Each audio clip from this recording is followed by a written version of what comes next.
real reason we're here tonight is really to honor our 2016 Opus Sancti Thomae recipient. And we have a special guest here tonight to introduce our 2016 Opus honoree, somebody that knows Brian Short very well, and I think all of us know very well. And I'd like to invite Father John Malone to come up and introduce Brian. Father.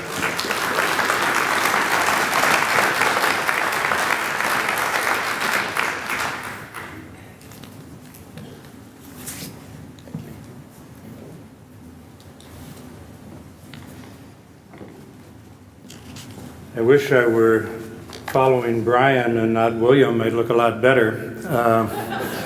Very well done. Congratulations.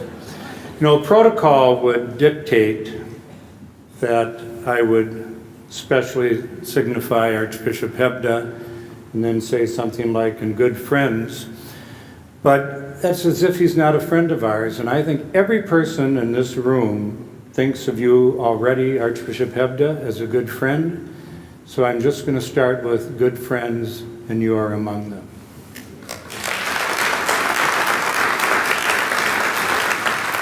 But I also thank Jim Kohler and the Board of Trustees for sponsoring an event like this that presents the very best of St. Thomas Academy and the alumni who live out its mission to such an extraordinary degree.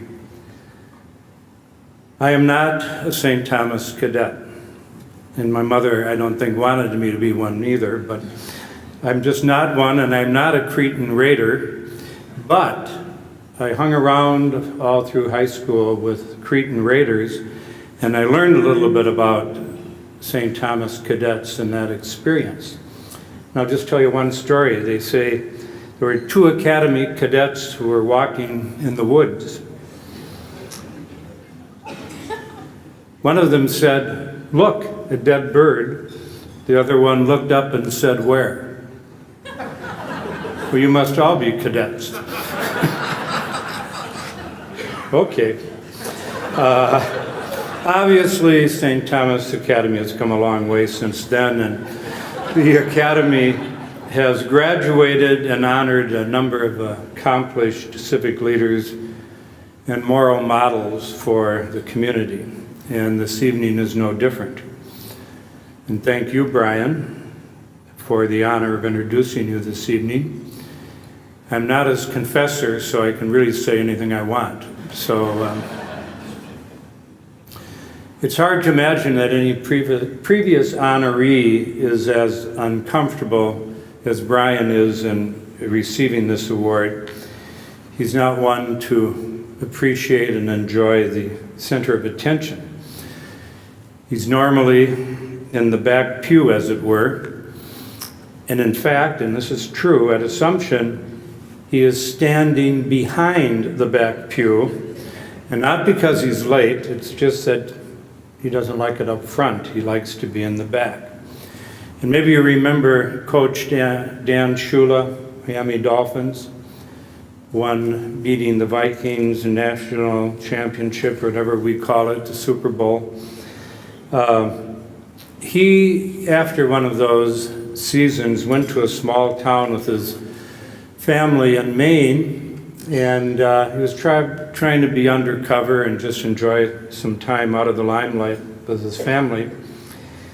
And he was wearing a baseball cap and kind of his head down when he walked around, and they went to a movie one night, a small movie theater, and despite his effort to be unrecognized, he was applauded as he entered this little theater. And so he reluctantly but graciously went down to shake hands with the people. And this is a story he tells. He said one of the Mainers looking at him said, "I don't know who you are. We're just glad you showed up. They weren't going to run the movie if there weren't at least 12 people here." Now this is not the situation tonight, Brian. People here endorse the choice of the Board of Trustees, and I think all of them know you in one way or another. I just have a few comments. We had a seminary professor at St. Paul Seminary, who had a lot of aphorisms. He taught by aphorisms. Half the time we had no idea what he was saying, but one of them was, he said, "Gentlemen, Americans are a funny bunch. We learn to embrace opposite ends of a contradiction." And he'd always use this gesture, and we'd go right back at him. And we didn't understand it until he actually gave us an example. He said, "No," and this is what the street he used, sorry, "I know a man on Summit Avenue who only had 2 deductions on his federal tax return: Planned Parenthood and Ducks Unlimited." You see the little contradiction that he said we lived in. You know, you're really a dead group, I have to say. Perhaps a little longer social next time. That might help. But the reality is that, in fact, we really do simultaneously live in 2 worlds. Much of the time, we live in a world of work and commerce, working, paying bills. It's a world that honors people for being attractive and productive. It reveres winners and scorns losers. As in most contests, there are more losers than winners, and so most of the citizens of that world spend really a lot of time worrying that they didn't measure up. Fortunately, there is another world, the world of the Spirit. Its heroes and models are people of compassion rather than competition. In that world, you win through sacrifice and self-restraint. You win by helping your neighbors and sharing with them rather than finding their weaknesses and defeating them. In the world of spirit, there are many, many more winners than losers. Recently, I'm sure many of you have read the book. David Brooks wrote a book, The Road to Character. It takes an interesting dichotomy in showing the difference of what I'm trying to say. And he started it in I think it was in the introduction. He said, "Recently, I've been thinking about the difference between resume virtues and eulogy virtues." Resume virtues for books are the ones that you list in your resume, the skills that you bring to the job market and that contribute to external success. And the eulogy virtues are deeper. They're the virtues that get talked about at your funeral, the ones that exist at the core of your being, whether you are kind and brave, and honest, faithful, what kind of relationships you've formed. And if asked, I think most people would say eulogy virtues are more important. But in fact, we seem to spend most of our time and effort in the resume virtues. And part of it is probably that those virtues can be taught. Most of us really have clearer strategies for how we're going to achieve career success than we do how to develop a profound character. And that's where I think a place like St. Thomas Academy comes in. It really attempts to do both. And Brian was introduced to both sides, resume and virtue. It began at home. His mother's here, sister. But it also is developed at St. Thomas Academy. Brian, I'm not going to list even but a portion of his achievements. Brian served as clerk to Judge Ed Devitt. He was a federal magistrate at an extraordinarily young age. When his father, Bob Short, leading businessman of the Twin Cities, died, Brian took over management of much of the family business.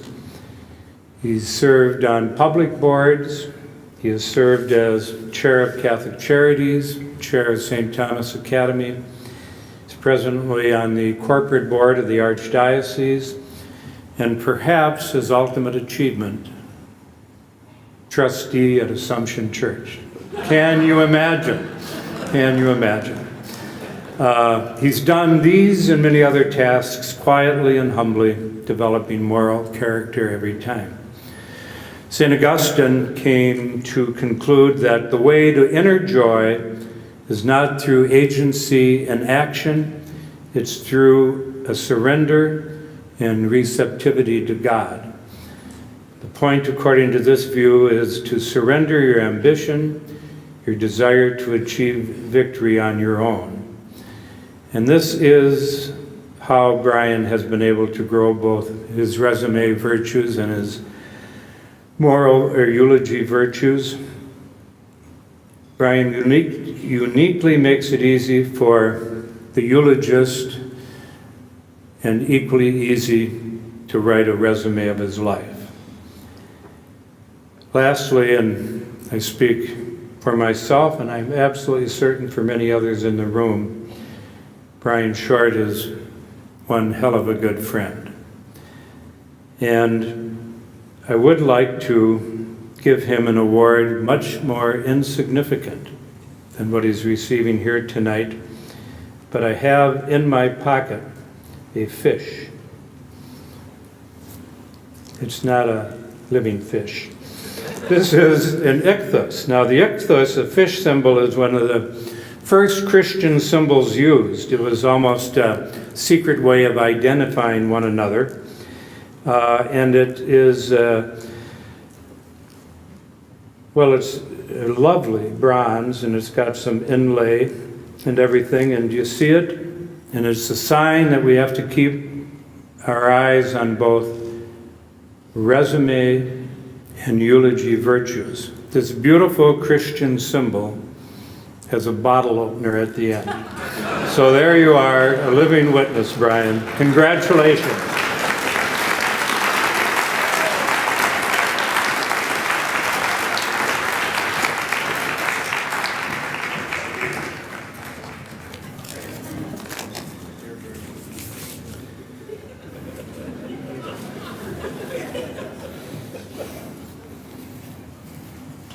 Well, Brian, you have to follow Father, so come on up.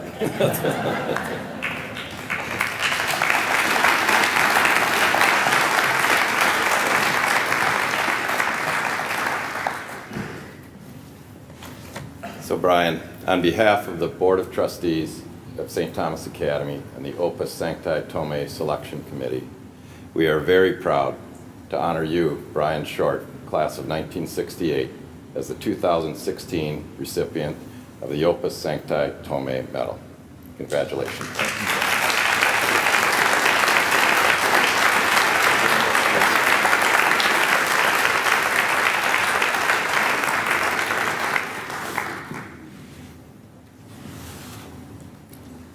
You know, William, I'm much happier that I'm following Father Malone than he was at following you. But thanks very much to Father Malone for that wonderful introduction. Please don't be working on my eulogy anytime soon. Although my wife still has the funeral board with all the pictures from my 60th birthday that she's saving. If you see them talking privately after this, know that I'm in deep trouble. But in any event, Father, my mother and my wife would like to meet the person that you were talking about during that.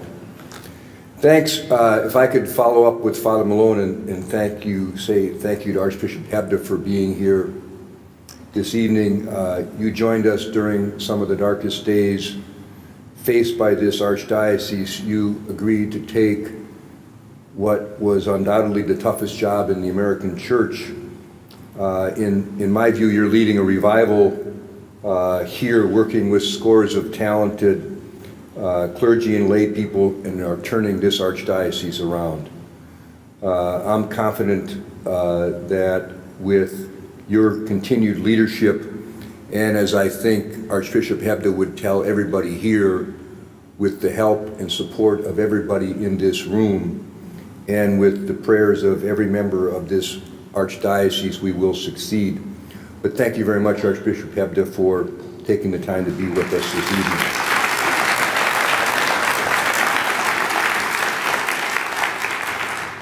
I would also like to just take a moment to acknowledge and thank for being here members of my family. Father Malone mentioned that my mother, Marion Short, a longtime supporter of St. Thomas Academy, is here, and my sister Colleen and her husband Steve Lucky. Colleen, as she has told everyone at our table, is a proud graduate of the Convent of the Visitation, and their son Patrick is a proud graduate of St. Thomas Academy. I'm also, the more you applaud, the longer I'm going to take, so as my wife would tell everybody here, please don't encourage me. I'm very proud that our kids are also here. Our daughter Catherine is there. Catherine's a graduate of the Convent of the Visitation, also class of 2002. However, at one time during her senior year, and as he reminded me yet again tonight, Bob Slater told me that he was going to send me a bill for tuition to St. Thomas Academy for Catherine for all the time that she spent here. Catherine is here this evening with her fiancé, Sam Minnow. My son Robert and his fiancée, Mary Rose Dwyer, are also here. Robert graduated from St. Thomas Academy in 2003, but I'm a little concerned that he was not paying as much attention to the history and heritages of St. Thomas Academy as he should have. You see, Mary Rose graduated from Cretan, Durham Hall. Boisterous group they are. I guess theirs is going to be a mixed marriage. Finally, our youngest son, Michael, is also here. He's St. Thomas Academy class of 2005, and he's a manager in the Chicago office of the accounting firm of PricewaterhouseCoopers. Now, Jim Kohler, our host this evening, is the head of that office, and Jim, as I mentioned to you earlier, Michael worked all the way up here from Chicago, was working at our house before dinner, and when this celebration is over, he'll be working again. Did I do that right? Okay. But perhaps most importantly for me, my wife Kathleen is here this evening. She has not only pulled the laboring oar in our household and with our children, but she has supported me significantly in everything, and I mean everything that I have done. But I think she should be recognized in her own right for all that she has done for St. Thomas Academy. She's well known to many people there. I think she probably knows more people here than I do. And she was very active in all the parent organizations and was the chair of one of the most successful community auctions held here. So thank you to my family for being here.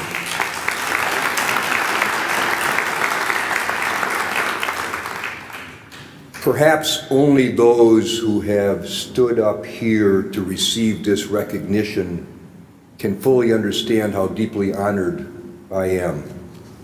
I'm honored because of the source of this recognition. It comes from St. Thomas Academy.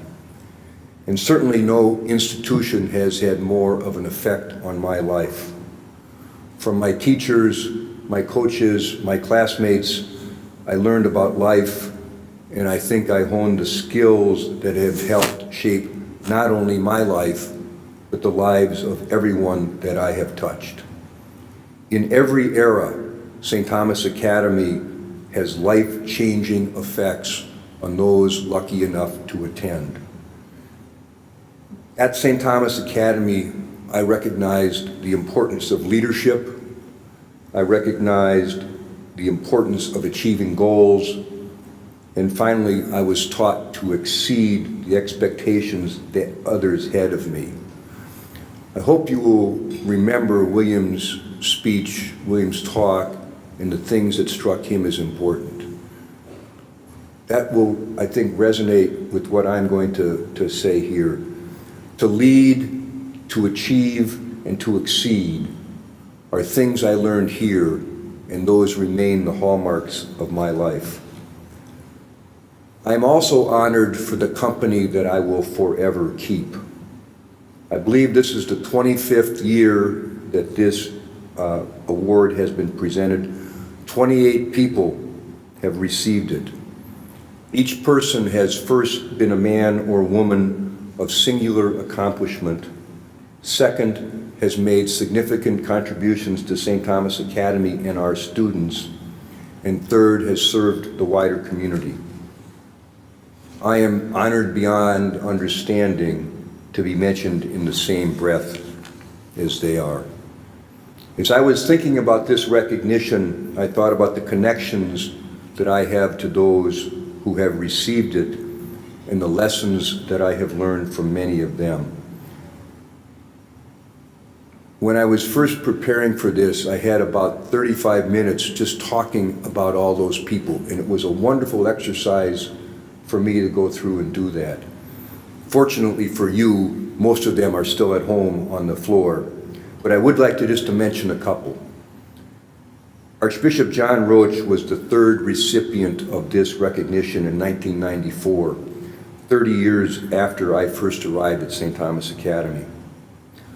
Father Roach taught us about leadership and about commitment to social justice. I served as the chair of the Board of Catholic Charities when Archbishop Roach led this diocese, and there was no one more committed to and supportive of the work of Catholic Charities as he was. No one was more concerned about the poor, about helping to ensure justice for all, than was Archbishop Roach. The designer of this medal was Father Thomas Kohler, a member of the St. Thomas Academy faculty when I was a student here. He was an inspiration for those interested in fine arts, a teacher of religion, and a director of plays that were performed at St. Thomas Academy. He was recognized for his many contributions to the school when he received this award in 2000. I learned from Father Kohler that art and commerce can coexist. In the fall of 1966, as the junior class president, I suggested to Father Kohler that we stage a class play as a way to raise money for student initiatives. While my interests were crassly commercial, Father Kohler's were not. He came up with a plan to stage a musical with members of the junior class playing all the roles. While my wife will tell you that I can't remember what I did this morning, I do remember the name of that musical from 50 years ago. A few skits and songs about things right and wrong with the world, the church, and you. I made the suggestion of the play as a way to raise money. Father Kohler accepted my suggestion as a way to improve the arts atmosphere at St. Thomas Academy. For making the suggestion to him, Father Kohler recruited me, against my will, for minor parts in the play. For my role in the chorus, after evaluating my singing voice, Father Kohler instructed me to lip sync. In addition, I had one appearance where I would rush in from the back of the auditorium, speaking my lines to the audience as I ran up to the stage. I was petrified with that assignment. I knew that I would not only trip as I was running up to the stage, but I would mumble the lines and no one would hear me. Father Kohler spent a lot of time with me, assuring me I wouldn't trip and teaching me how to speak up and project my voice. So how am I doing? All right. Tom Schreier, who's here this evening, Tom Gaynor, who's here this evening, Pete and Mary Ritten, Larry O'Shaughnessy, Jerry and Morna Donovan, Mike Wright, who is here, John and Pat Miser, who Pat is here, are all individuals that I have worked with on behalf of St. Thomas Academy. Every one of them has performed the work of St. Thomas. St. Thomas Academy is a better place because of them. I first became acquainted with Senator O'Neill, last year's honoree, when I returned to Minnesota after graduating from law school. As Father Malone mentioned, I was clerking for Judge Edward Devitt, a man who rivaled Joe perhaps as Mr. St. Paul. Judge Devitt introduced me to Senator O'Neill. I learned that Joe was a very successful lawyer, a man who was committed to his family, but also a man who served the larger community as a member of the legislature and by supporting many civic organizations. Mike Cerisi received this recognition in 2014, and I met Mike when I was a magistrate. I was in Minnesota. I was heavily involved in what was called the Dawkon Shield litigation, and I saw in working on that how one lawyer could make a difference in the lives of individuals who had been grievously harmed. Prior to the involvement of Mike and his firm, those cases had been handled by a number of lawyers across the country, and the injured women did not enjoy success. Mike and his firm became involved, bet the banana stand on their representation, and changed the course of how those cases were handled and the results for those injured and their families. If you were to walk into my office today, you would see a number of posters exhorting all who work there to lead, achieve, and exceed. Those are lessons I learned at St. Thomas Academy 49 years ago. 2 years ago, Mike Cerisi talked about the lessons that he learned from Skip McMahon. William, you had your professor that was very helpful to you. I had Skip. I learned how to be a leader from Skip, but I also learned how to share my skills with others. As I was about to graduate, I sat down with Skip and we discussed what I was going to do with the rest of my life. He gave me about 15 minutes for that, but it was all that I needed. He discussed his life. He was a full-time teacher, the full-time athletic director at St. Thomas Academy, the head swimming coach, and the head golf coach, all for $9,000 a year. That conversation confirmed for me two things. First, I was not going to become a teacher. But it confirmed for me the sacrifice that Skip and others had made so that I could learn to lead, achieve, and exceed. And I realized that I wanted to make that commitment in my own way for others. We've just heard from William. Is there any doubt in anyone's mind that he knows how to lead, that he will achieve, and that he will exceed all expectations? William, you might think it's pretty tough having to admit that you're wrong in front of your mother. Wait a few years. You'll be making that same admission not only in front of your mother, but perhaps in front of your wife, or eventually in front of your children. But the work of St. Thomas does not stop with William or me or the others here. Michael Daly, class of 2000, was just ordained to the priesthood. Those who know him report that he knows how to lead, achieve, and exceed. Last year, Tom Campion, class of 1971, received a Community Hero Award from the American Red Cross for establishing Safe Summer Nights, a series of events that brought together citizens in the St. Paul Police Department. Those who know Tom know that he knows how to lead, achieve, and exceed. Michael Reif graduated from St. Thomas Academy in 1998. He was cadet colonel, student council president, and a member of the football team, the hockey team, and the baseball team. Michael went to Boston College, where he was a presidential scholar. Following graduation, he served for a year in the Jesuit Volunteer Corps, working on an Indian reservation in southeast Montana. Michael's wife teaches at Cristo Rey High School. Michael works at the Robbins Kaplan Law Firm, where he has been recognized as an up-and-coming attorney. Michael knows how to lead, achieve, and exceed. I would bet virtually every week Headmaster Mose or Colonel DePulio receive letters from recent graduates who are serving in the United States military, discussing their latest assignments. Some of those letters are published on the website and in the magazines.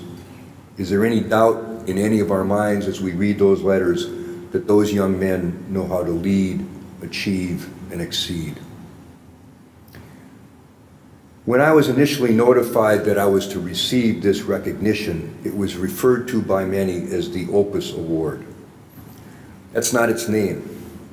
It is the Opus Sancti Thomae Award, the work of St. Thomas. This school was founded in the 19th century by Archbishop John Ireland, a visionary leader who knew that if his largely immigrant flock were to achieve anything, if they were to move from the depths of poverty to the middle class, education was critical. Therefore, he founded a college, and his sister founded another one. He founded a seminary, and he founded this institution, all to train the children of those immigrants. He knew that if his flock were to climb out of poverty, they would have to be led by individuals committed to their faith, committed to achieving their life goals, and committed to exceeding all expectations. St. Thomas Academy is a special place.